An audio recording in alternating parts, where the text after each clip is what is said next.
నమస్తే, welcome to our channel. నేను సౌజన్య.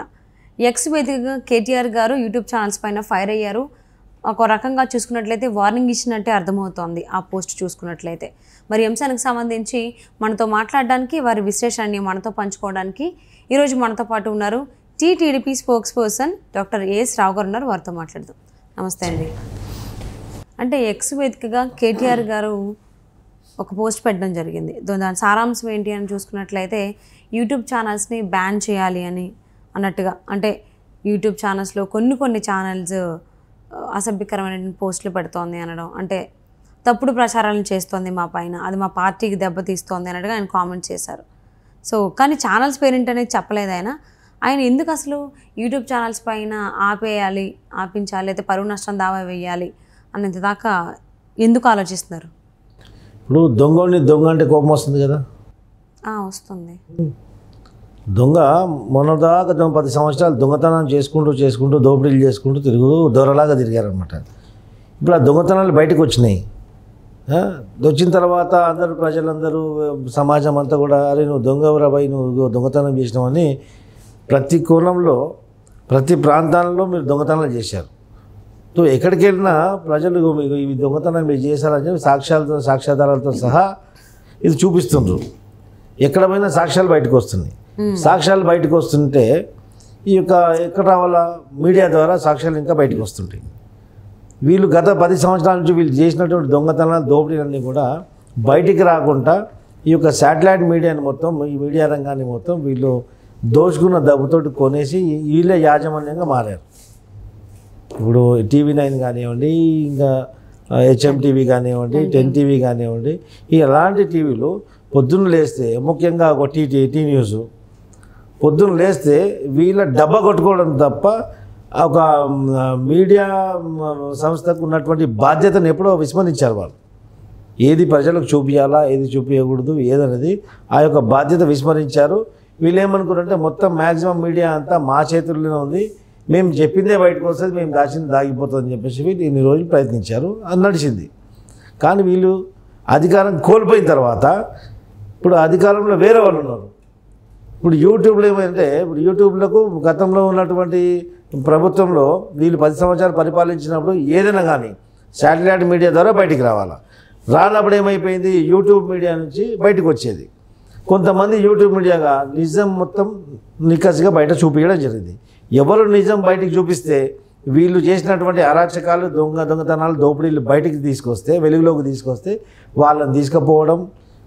ఉదాహరణ క్యూ న్యూస్ మల్లన్న కానీ, తొలి వెలుగు రఘు కానివ్వండి, ఇలాంటి యూట్యూబ్ ఛానల్ పైన నిర్దాక్షిణ్యంగా రౌడీలను పంపించి అలా పరికరాలు ధ్వంసం చేయడం కాకుండా మొత్తం కెమెరా చూస్తుంటే కెమెరా ముందే వాళ్ళని కొట్టడం జరిగింది. పోలీసులు వీళ్ళు కుక్కలాగా వ్యవహరించారని చెప్పి ఇంతకుముందు కూడా చెప్పాను. పోలీసులు వీళ్ళ కుక్కలాగా వ్యవహరించి వాళ్ళకి సంబంధం లేకుండా అక్కడ నుంచి హార్డ్ డిస్క్లు ధ్వంసం చేయడము, వాళ్ళ కంప్యూటర్స్ ధ్వంసం చేయడము, వాళ్ళ యొక్క స్టూడియోలు ధ్వంసం చేయడం కాకుండా వాళ్ళని కొట్టుకుంటూ తీసుకెళ్ళడము, అనేకమైనటువంటి సంబంధం లేనటువంటి కేసులు పెట్టడము, అలా అనేకమైనటువంటి యూట్యూబ్ ఛానళ్ళు బంద్ అయిపోయినాయి, కూడా మూతపడిపోయినాయి. అయినప్పటికీ కూడా కొంతమంది మొండిగా పనిచేసిన వాళ్ళు ఉన్నారు, అనేకమైన వందలాది కేసులు ఎదుర్కొన్నారు. కొంతమంది యూట్యూబ్ ఛానల్ న్యూట్రల్గా నడిపించుకుంటూ వీళ్ళ వ్యతిరేకంగా ఏది చేయకుంటూ వేరే ఎంటర్టైన్మెంట్ సైటో లేకుండా ఫిలిం, మీకు సినీ రంగం వైపు అలాంటి కాన్సన్ట్రేట్ చేసుకుంటూ అలా యూట్యూబ్ వాళ్ళు నడిపించుకుంటూ వచ్చారు. ఇక రాజకీయ రంగానికి సంబంధించినటువంటి వీళ్ళు చేసినటువంటి అరాచకాలు బయటికి చెప్పలేకుండా ఒక న్యూట్రల్గా నడిచాయి. ఇప్పుడు ఏమైపోయింది, ఇది గత 10 సంవత్సరాల నుంచి నడుస్తున్నటువంటి రాక్షస పరిపాలన గద్దె దిగిపోయింది, రాక్షస పరిపాలన పోయింది. ఈ రాక్షసులందరూ ఇప్పుడు బయట అధికారం నుంచి దిగిపోయారు. ఇప్పుడు ప్రజల కొరకు ప్రజలు వాళ్ళ ఇష్టపూర్వకంగా ఎంచుకున్నటువంటి ప్రభుత్వం వచ్చింది కాబట్టి, ఒక విధంగా ప్రజా పరిపాలన ఈ రోజు ఉంది కాబట్టి ప్రజల్లోకి ఈ యొక్క జరిగినటువంటి దుర్మార్గం, వీళ్ళు చేసినటువంటి దొంగతనం నిక్కస్గా ఓపెన్గా బయటికి తీసుకొచ్చి ప్రజల్లోకి తీసుకొస్తున్నారు. కాబట్టి మీరు దశాబ్ద కాలంగా చేసిన దొంగతనాలు కూడా బయటకు వస్తున్నాయి. ప్రతి ఒక్కరు కూడా ఈరోజు ఆట నడిపించడం కూడా 10 సంవత్సరాలు ఏం జరిగింది, వీళ్ళు ఏ విధంగా దోచుకున్నది బయట తెలిసిపోయింది. కాబట్టి వీళ్ళకి బయట తిరగడానికి వీళ్ళకి ముఖం లేదు, బయటికి రావడానికి వీళ్ళకి ముఖం లేక అరే ఈ యూట్యూబ్ల వల్లనే, ఈ యొక్క ఛానల్స్ వల్లనే మేము చేసినటువంటి అరాచకాలు బయటకు వచ్చినాయి, ప్రజలు మనం ఎక్కడ పడితే అక్కడ అడ్డుకునే ప్రయత్నిస్తున్నారు. కాబట్టి ఈ యూట్యూబ్ల మీద ఇప్పుడు విషం చిమ్మడం చేస్తుంటారు వీళ్ళు. యూట్యూబ్లు బ్యాన్ చేయాలి, యూట్యూబ్ నియంత్రించాలని. ఏం నియంత్రించాలా? దొంగ చేసినట్టు దొంగతనాలు బయట పెడితే తప్ప.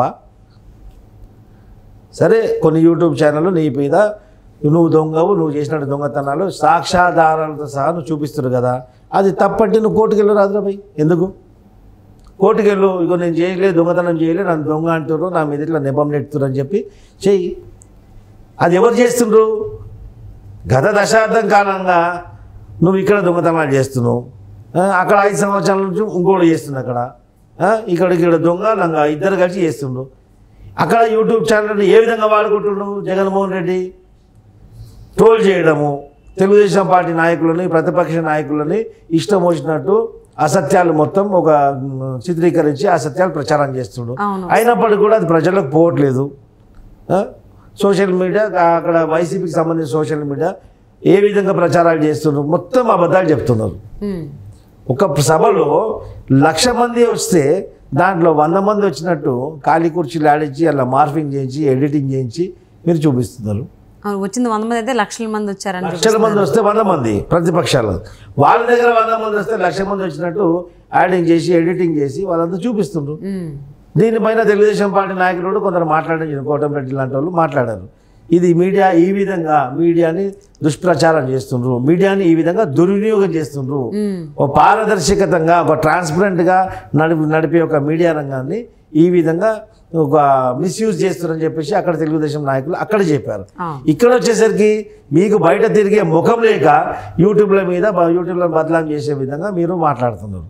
ఈ యూట్యూబ్లు అనేది వాళ్ళకు కూడా ఒక బాధ్యత ఉంది. ఈరోజు ఏ విధంగా అయితే శాటిలైట్ మీడియాలో కూడా ఇమ్మీడియట్లీ రాంది నిమిషాల మీద, మొన్న మా ఇంటి ముందే ఒక హాస్పిటల్ ఒకటి ఉంది, పీడియాట్రిక్ హాస్పిటల్, ఒక బోర్డు తగలబడిపోయి ఇమ్మీడియట్లీ హాస్పిటల్ మొత్తం మంటలు వచ్చాయి.